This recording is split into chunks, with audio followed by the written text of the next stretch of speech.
One of the reasons I'm glad to be here is that this is a very exciting time to be a member of School of Finance, because this is a time when financial issues are forefront of everyone's attention, and when the situation is really complicated and fragile.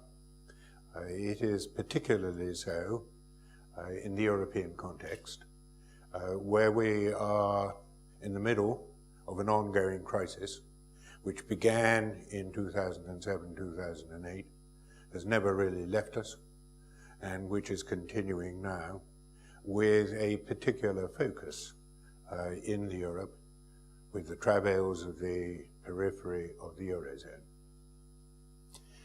And we don't know where it's going. It's impossible really to predict from here the twists and turns that this crisis might take. And because I find it impossible, I don't really want to do so.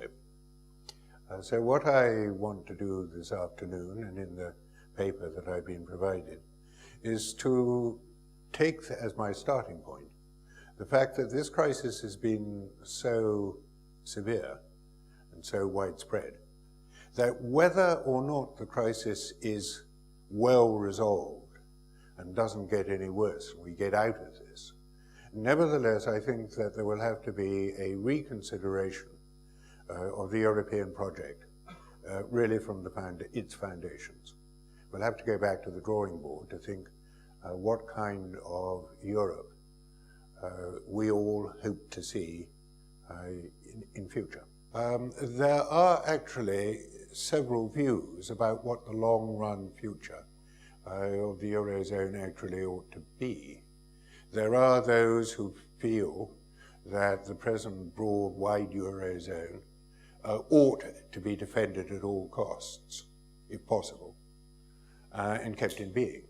There are others who feel that it might have been a mistake to have tried a monetary union without fiscal and political union among such a heterogeneous collection of countries, and it might have been better from the start to have a much smaller group of much more like countries which could maintain a monetary union without having to go so far, or possibly not at all, further towards political and federal union. I don't think it's too unfair to say that neither Barroso nor Van Rompuy has really taken a leading role in this particular crisis episode. And I believe that this is in part because they don't have a particularly strong political position to play. It's, in my view, quite hard to see that they have democratic legitimacy. They are effectively elected, appointed rather, by a cabal of political leaders. You and I play no role in that whatsoever, we the voters.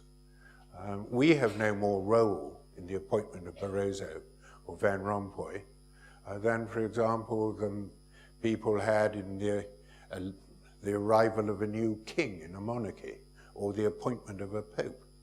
There's no democratic legitimacy. Moreover, they got very little power of any kind, and virtually no money either. Under these circumstances, it's not surprising that the main players in this political dispute or debate have been the national political leaders rather than the European political leaders. So in my view, the need is actually both for political and also economic, particularly fiscal, reform. Dirk came to Financial Markets Group in 1991, and it was then that I was acting as one of the external experts in a European Commission study on what fiscal measures should be necessary to accompany a single monetary union. When we produced our report, as I recall, we completed it in about 1992. What we wanted and actually suggested was that we could have a flow of funds through the federal centre amounting to something of the order of, I think it was about 2.6 to 2.8 of EU GDP, and that this would be sufficient to support a monetary union. Most of you, and indeed most people, are actually not even aware that there was a full and proper report done on what fiscal measures would be necessary to support monetary union at the outset, before monetary union was introduced in the very early 1990s. And it's a report which, you know, mutatis mutandis, changing a few things, I would say that it, to a very large extent, holds up pretty well.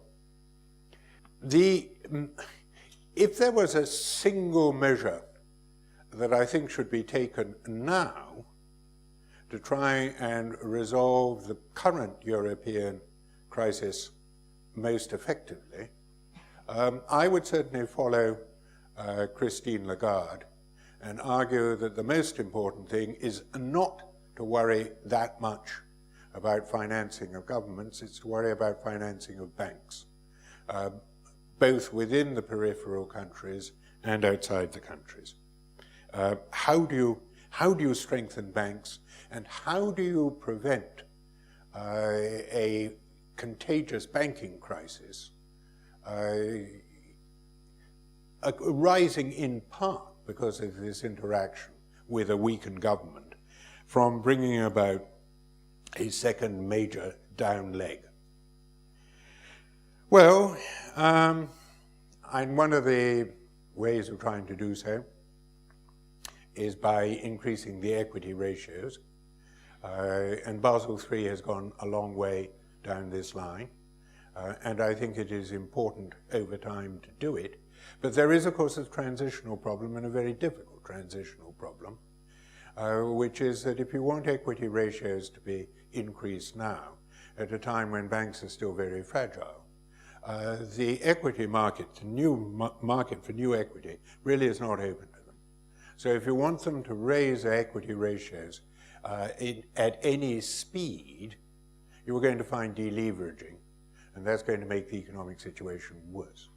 So that you are in a problem between a transitional desire not to put more pressure on the banks, indeed, if anything, to try and ease it, but at the same time a desire, once we get back to normal, to have a much more strongly capitalized banking system.